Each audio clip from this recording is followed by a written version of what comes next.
여러분은 혹시 얼마 정도를 가지고 있으면 부자라고 생각을 하시나요?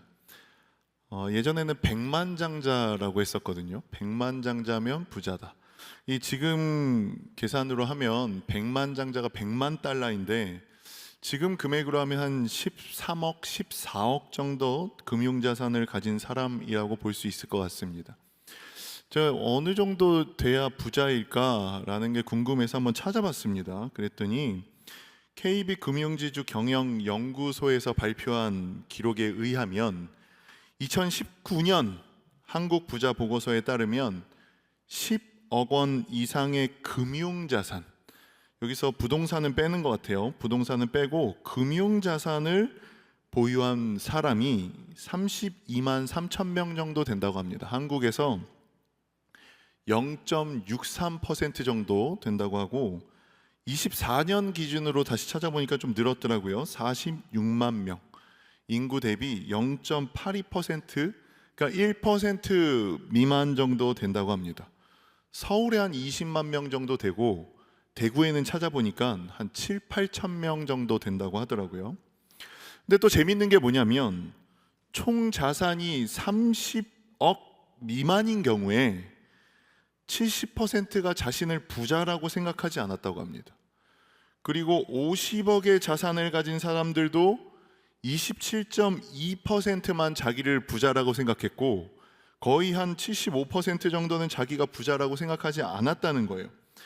80억 이상을 가진 사람들도 20%는 스스로 부자라고 생각하지 않았다고 합니다. 도대체 얼마나 있어야 부자인 건가라는 생각이 들었습니다. 제가 너무 궁금해서 도대체 얼마나 있어야 부자인 건가? 돈의 속성이라는 책을 한번 봤더니 이 저자가 굉장히 부자인가 봐요. 이 저자가 얘기하는 부자의 기준을 세 가지로 얘기하더라고요.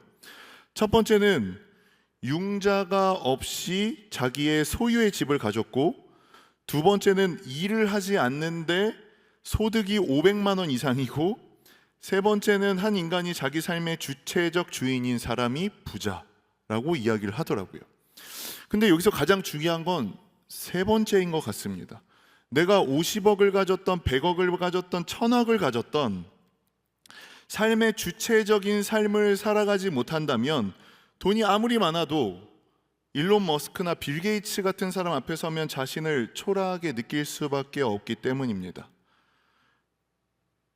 그래서 스스로의 철학과 자존감을 갖고 비교하지 않을 수 있는 것, 이것이 가장 중요하다고 이야기하면서 마지막에 책에 이렇게 덧붙였어요. 나의 경험상 실제로 부자가 되면 자신이 얼마의 돈을 갖고 있는지 모르는 순간이 온다. 투자된 자산이나 회사의 가치가 측정이 불가능해지고 계속해서 변동하는데, 이것이 하루에 집 하나가 왔다 갔다 한답니다. 집 하나가 하루에 왔다 갔다 하는데, 그래서 내 스스로는 나의 자산을 알 수 없고 남의 도움을 받아야지만 내 자산을 알 수 있다고 합니다.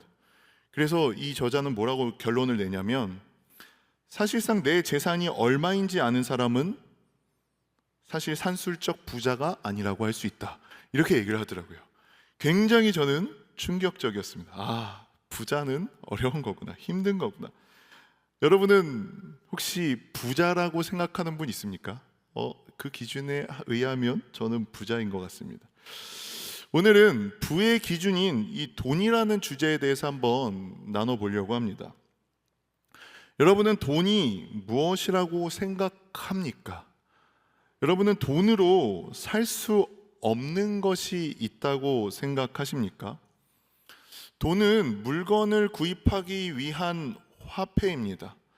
더 많은 수입을 얻기 위한 자본이기도 합니다. 그리고 권력과 명예와 어떤 사람들은 사랑까지도 살 수 있다라고 하면서 힘으로 작용하기도 합니다. 어쩌면 현대 사회에서 돈은 존재하는 모든 것의 가치를 대신하는 것 같다라는 생각이 듭니다. 우리도 한번 생각해 보면 좋겠습니다. 여러분의 인생의 최종 목적이 무엇입니까? 최종적으로 여러분들이 되고 싶은 게 뭡니까? 이거 어떻게 알 수 있냐면, 여러분 무슨 고등학교 가고 싶어요? 무슨 대학교 가고 싶어요? 무슨 대학원 가고 싶어요? 그 대학원 왜 가고 싶어요? 그 대학 왜 가고 싶어요? 이걸 계속 물으면 됩니다. 그럼 여러분 좋은 대학 가고 싶죠? 그럼 그 좋은 대학 가고 싶어요. 그럼 그 좋은 대학 왜 가고 싶죠? 좋은데 취직하기 위해서 가고 싶죠. 좋은데 왜 취직하고 싶죠? 결론은 돈으로 연결되게 되어 있습니다. 어쩌면 인간의 최종 목표가 돈일 수도 있다라는 생각이 듭니다. 한번 솔직하게 한번 생각해 보면 좋겠습니다. 좋은 직장은 무엇일까? 좋은 일자리는 무엇일까? 많은 사람들은 더 많은 돈이라고 생각하는 것은 아닐까? 요즘 사람들은 워라밸도 굉장히 중요하게 생각하지요. 그런데 그 밑바탕에는 돈이 있습니다. 한번 이런 생각을 해봤어요. 복지도 좋아요. 가치도 있어요. 그리고 워라밸도 엄청 좋아요. 그런데 월급이 100만 원이에요. 여러분들 거기 가서 일할 수 있겠습니까? 그 직장의 상사들도 너무 좋아요. 사람들도 너무 좋아요. 그런데 월급이 100만 원이라면 아마 이런 회사에 취직을 원하는 사람들은 많지 않을 겁니다. 왜냐하면 솔직하게 돌아보면 우리의 기준이 돈이 되어 있기 때문입니다. 제가 어떤 드라마인지는 모르겠는데 그 드라마에서 이런 대사를 했던 대사가 기억이 납니다. 어떤 재벌집 아들이었던 것 같아요. 그런데 이런 얘기를 했어요. 돈으로 행복을 살 수 없다고? 그건 네가 그만큼 돈을 벌어보지 못했기 때문이야. 이렇게 말을 하더라고요. 굉장히 충격적이었습니다. 얼마나 돈을 벌어야 행복할 수 있는가? 재벌 같은 사람이 이런 말을 했단 말이죠. 그런데 정말 우리는 돈으로 행복할 수 있는 존재인가? 세상은요, 계속해서 너는 돈으로 행복할 수 있어. 네가 행복하지 못한 이유는 돈이 없기 때문이야 라고 이야기를 합니다. 우리 청년들 혹시, 저도 카지노를 가보진 않았는데 카지노에 없는 것이 3가지 있다고 합니다. 그게 혹시 뭔지 아십니까? 카지노에 없는 것 3가지. 카지노에 없는 것 3가지는 누가 얘기하는 것 같은데? 가보셨어요? 이분이 얘기하는데, 네, 없는 게 시계, 창문, 거울이라고 합니다. 시계, 창문, 거울. 시계는 왜일까요? 네, 시간을 보면 안 되니까. 몇 시나 됐지? 하고 시간을 보면 안 되니까. 창문은요, 빛을 통해서 시간을 알 수 있잖아요. 창문도 없어야 돼요. 거울은 왜일까요? 거울은 그 막 열 몇 시간씩 게임 하고 하면은 초라해지잖아요. 얼굴이 이렇게 초라해지잖아요. 그래서 거울을 통해서 지금 자신의 그 패인 같은 모습을, 초라해진 모습을 보지 못하게 하기 위해서 거울이 없다고 합니다. 요즘엔 좀 시간의 개념이 바뀌어서 시간을 모르게 한다기보다는 요즘에는 시간 하면 딱 루틴이 생각난다고 합니다. 저녁 10시 되면 잤던 사람들은 10시 되면 자야지. 저녁 8시에 운동하던 사람들은 8시 되면 운동해야지. 이런 루틴이 생각나서 그 루틴을 생각하지 못하게 하기 위한 요즘 방편으로 좀 바뀌었다고 합니다. 그 백화점에는 2가지는 똑같이 없고 1가지는 있다고 합니다. 뭔지 혹시 아시나요? 저도 백화점을 너무 가본 지가 오래돼가지고 이게 맞는지 모르겠네요. 책으로 봤는데 이게 맞는지 모르겠네. 백화점에 없는 것 2가지는 시계와 창문이죠. 그리고 백화점에 있는 게 있잖아요. 우리가 옷을 입고 뭐 화장을 하고 봐야 되잖아요. 거울이 있습니다, 여러분. 시간을 알지 못하게 하기 위해서 시계와 창문이 없죠. 그런데 거울은 존재한단 말이죠. 그리고 대체적으로 백화점의 조명은 굉장히 밝잖아요. 그 거울을 통해서 무엇을 보기 원하는지 아시나요? 카지노에서는 무엇을 못 보게 한다고요? 나의 패인 같은 모습, 초라한 모습이잖아요. 백화점에서 거울을 둔 이유는 매우 밝은 빛을 통해서 비춰지는 자신의 초라한 모습을 보라고 거울이 있다고 합니다. 자신의 초라한 모습을 보고 그 초라한 모습을 통해서 소비로 너를 채우라 라는 의도가 있다고 합니다. 대부분 되게 공감 못하는 표정인데 나는 나의 아름다움을 백화점에서 보면서 아름다움을 더 충족하는데 무슨 소리야? 막 약간 이런 표정을 가지신 분들도 있는데 아무튼 그렇다고 합니다. 백화점은. 그러니까 세상은 계속해서 우리를 속이길 원합니다. 이것만 가지면 네가 더 행복할 수 있어. 네가 불행한 것은 이게 없기 때문이야. 행복은 돈으로 채워질 수 있는 거야 라고 계속해서 세상은 우리를 부추깁니다. 거기다 요즘에는 금융 수입이, 자본을 통한 수입이 소득 수입보다 훨씬 많아졌다고 합니다. 그러니까 내가 열심히 돈을 벌어서 월급으로 수입을 얻는 것보다 자본으로 어딘가에 투자를 해서 수익을 얻는 것이 더 많아졌다고 이야기합니다. 그래서 돈이 돈을 낳는다라고도 말을 하죠. 그래서 직장에서 월급을 받으면서 열심히 일하는 사람들도 한계와 허무함을 느껴서 결국은 영끌을 해서 부동산에 투자를 하거나 주식에 투자를 하게 됩니다. 이런 상황에서 문제가 많이 있겠죠. 부익부, 빈익비 현상이 나타날 수밖에 없습니다. 자본을 가진 사람은 더 부자가 되고 자본이 없는 사람은 더 큰 부를 누릴 수밖에 없는 겁니다. 그래서 요즘에 제 친구들, 목회자가 아닌 친구들, 정말 목회자들은요 경제를 정말 잘 대부분 모릅니다. 그래서 목회자들을 만나서 이런 경제 얘기를 한 적은 거의 없는데 목회자가 아닌 친구들을 만나면 정말 온통 저는 돈 얘기밖에 들은 게 없습니다. 어디에 투자하면 돈을 벌 수 있을까? 야, 너 목사잖아. 기도 좀 해봐. 어디에 투자하면 더 돈이 돼? 제가 기도한다고 뭐 이런 게 나오나요? 친구들 다 이런 얘기합니다. 어디에 투자해야 되는지. 이런 것을 보았을 때 사람들의 돈에 대한 욕심은 끝도 없고 자신이 가진 자산에 만족하는 사람도 아무도 없습니다. 많건 적건 누구도 만족하지 못하며 살아가고 있습니다. 누구나 돈이 많건 적건 더 많은 돈을 원합니다. 이러한 돈에 대해서 성경은 뭐라고 이야기하고 있을까요? 성경은 뭐라고 말씀하고 있을까요? 오늘 우리가 읽었던 디모데전서 6장 10절은 이렇게 말씀하고 있습니다. 우리 다시 한번 읽어보겠습니다. 돈을 사랑함이 일만하게 뿌리가 되나니 이것을 탐내는 자들은 미혹을 받아 믿음에서 떠나 많은 근심으로써 자기를 찔렀도다. 돈을 사랑함이 일만 악의 뿌리라고 말씀하고 있습니다. 여기서 일만 악이라는 것은 만 숫자를 이야기하는 것이 아니라 모든을 이야기하고 있습니다. 그러니까 모든 악의 뿌리라고 말씀하고 있습니다. 무엇이요? 돈을 사랑함이. 그렇다면 기독교는, 성경은 돈에 대해서 무조건 부정적인 것만을 말하고 있을까요? 오늘 말씀도 뭐라고 말씀하고 있냐면 돈이 모든 악의 뿌리라고 말씀하고 있지 않고 돈을 무엇하며? 돈을 사랑하는 마음. 돈을 사랑하는 그 마음이 모든 악의 뿌리라고 말씀하고 있습니다. 하나님은 돈을 벌 수 있는 능력도 복으로 주셨습니다. 돈을 누릴 수 있는 삶도 복으로 주셨습니다. 우리 한번 신명기 8장 18절도 한번 읽어보겠습니다. 신명기 8장 18절 한번 읽어보겠습니다. 내 하나님 여호와를 기억하라. 그가 내게 재물을 얻을 능력을 주셨음이라.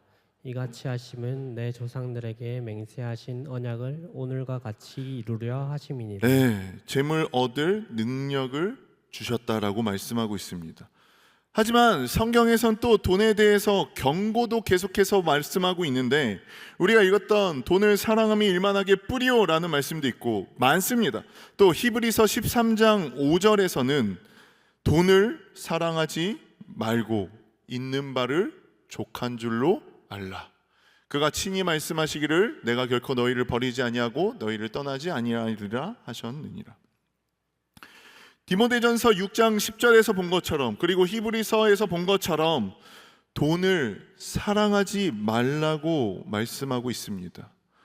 그 이유는 돈이 단순한 교환 가치를 넘어서 그 사람의 마음을 사로잡는 힘으로 작용하고 있기 때문입니다. 주변에서 주식하는 친구들을 보면 하루 종일 그것만 바라보면서 거기에 마음을 하루 종일 빼앗겨서 살아가는 친구들도 가끔 보게 됩니다. 이렇게 돈은 모든 것을 포기하게도 하고 그것만을 바라보게도 만듭니다. 이렇게 성경이 돈에 대해서 부정적으로 말하고 있는 이유가 바로 거기에 있는데, 그것에 대해서 예수님께서는 한 부자 청년과의 대화에서 이렇게 말씀합니다. 마가복음 10장 17절에서 22절입니다. 좀 길지만 같이 한번 읽어볼게요.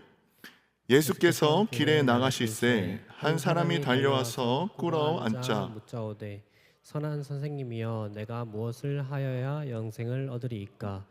예수께서 이르시되 내가 어찌하여 나를 선하다 일컫느냐? 하나님 한 분 외에는 선한 이가 없느니라.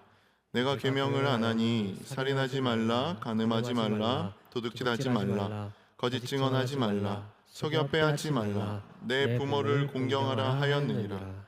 그가 여짜오되 선생님이여 이것을 내가 어려서부터 지켰나이다.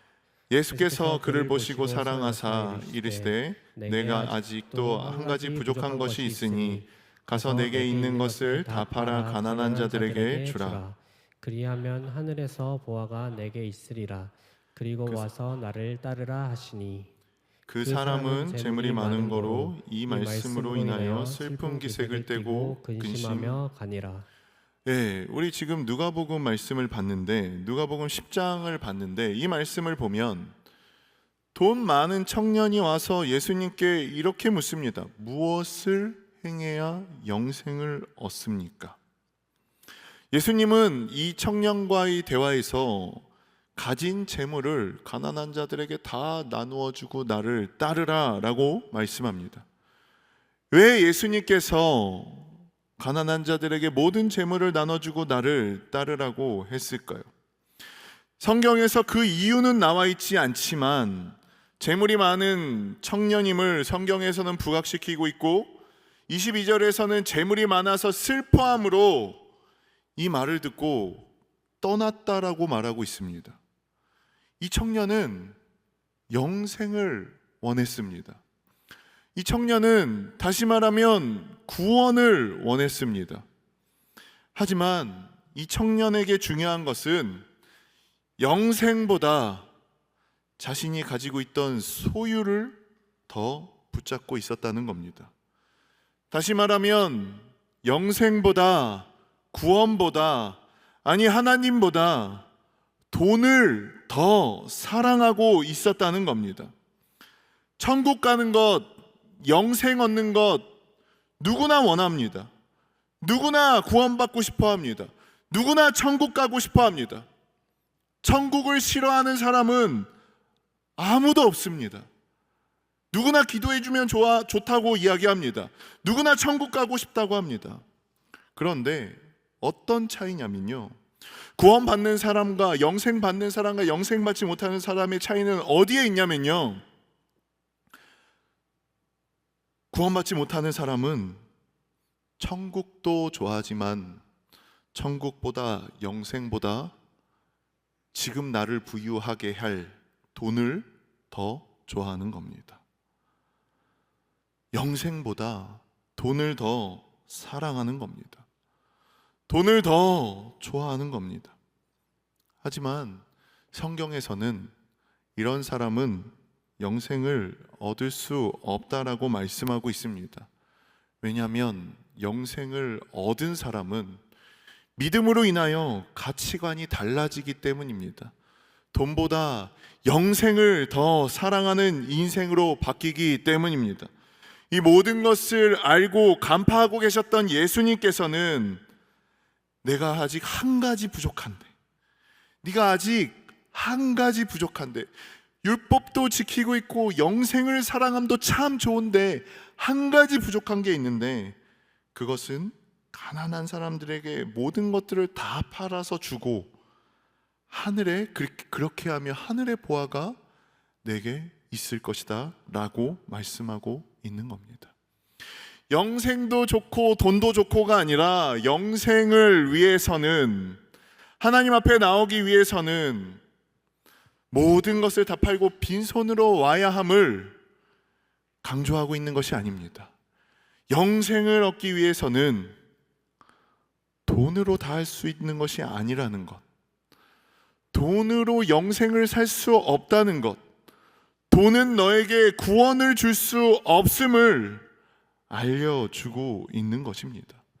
돈이 하나님이 될 수 없음을, 그 영생은 돈으로부터 나오는 것이 아님을 지금 예수님께서 이 돈이 많은 이 청년에게 알려주고 계시는 겁니다. 성경에서 돈을 일만하게 뿌리 모든 악의 근원이라고 말하는 이유가 바로 여기에 있습니다. 돈이 신이 돼버리기 때문입니다. 그리고 그 돈이 신이 되어서 이제 이 돈으로 모든 것을 할 수 있다고 생각합니다. 돈이면 다 된다고 생각합니다. 돈이 하나님인 줄 착각하게 되는 겁니다. 더 나아가서는 이제 돈으로 구원을 살 수 있다라고까지 착각하게 됩니다. 그러면 아까 이야기했던 것처럼 돈 자체가 악한 것인가요? 아니라고 말씀드렸습니다. 돈은 악하지 않습니다. 돈을 사랑하는 그 욕망, 탐욕 등 인간의 죄성이 악한 것이지, 돈은 그냥 화폐일 뿐입니다. 돈은 선하지도 않고 악하지도 않습니다. 그렇기에 기독교인에게 돈은 신이 되어서 저주가 되어질 수도 있고, 이것을 잘 사용하여서 복이 되어질 수도 있습니다. 그 돈을 가지고 가난한 자들에게 나누어 준다면, 이 돈을 필요한 곳에 그 돈을 흘려 보낸다면, 하나님의 일에 필요한 곳에 그 돈을 흘려 보낸다면 그 돈은 하나님의 복이 될 것입니다. 그래서 부자도 다 나쁜 사람은 아닙니다. 돈을 많이 벌어서 그 돈을 선하게 사용한다면 그 부자는 그 물질로 인하여 복을 누리는 사람이 될 것입니다. 우리 청년들은 어떻습니까? 돈을 어디에 사용하고 있고 돈은 나에게 무엇입니까? 하나님을 위한 하나의 가치 수단입니까? 아니면 나에게 혹시 신이 되어 있지는 않습니까?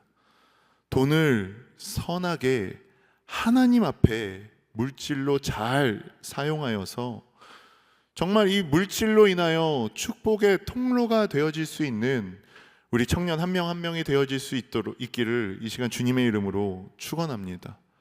그렇다면 마지막으로 우리는 어떤 경제관을, 어떤 가치관을 가지고 살아야 할까요? 마지막입니다. 잠언 30장 7절에서 9절인데 이것도 좀 길지만 한번 읽어보도록 하겠습니다. 읽어보겠습니다. 내가 두 가지 일을 일을 주께 고하사오니 내가 죽기 전에 내게 거절하지 마시옵소서. 곧 헛된 것과 거짓말을 내게서 멀리 하옵시며 나를 가난하게도 마옵시고 부하게도 마옵시고 오직 필요한 양식으로 나를 먹이시옵소서. 혹 내가 배가 불러서 하나님을 모른다 여호와가 누구냐 할까오며 혹 내가 가난하여 도둑질하고 내 하나님의 이름을 욕되게 할까 두려워함이니이다. 네. 저는 여러분들이 이 말씀이 여러분의 경제관이 되어질 수 있기를 소망합니다. 가난한 청년들이 없을 수 있기를 이 시간 소망합니다. 왜냐하면 가난하여서 도둑질하고 우리의 하나님의 이름을 욕되게 할까 두렵기 때문입니다. 또한 부하여지지 않는 청년들이 되기를 소망합니다 하면 좀 이상하겠죠, 맞죠? 그래서 부하여질 수도 있겠지만 부하여진다 하더라도 그 부가 신이 되어서 하나님을 모른다, 그 배부름으로 인하여 하나님을 모른다 부인하는 우리 청년들이 되지 않기를, 그렇게 하나님 부를 가지고 하나님 앞에 올바르게 사용할 수 있는, 그래서 그 부가 우리 청년들에게 축복의 통로가 되어질 수 있기를 이 시간 주님의 이름으로 소망합니다. 이것이 바로 성경이 돈을 부인하고 악하다고 말하는 이유가 여기에 있기 때문입니다. 하나님의 복의 수단인 돈을 여러분 잘 벌고 잘 활용하셔서 하나님을 위해서, 그리고 이웃들을 위해서 선한 영향력을 끼치고 하나님의 축복의 통로로 살아가는 우리 청년들 한 명 한 명이 되어질 수 있기를 이 시간 소망합니다.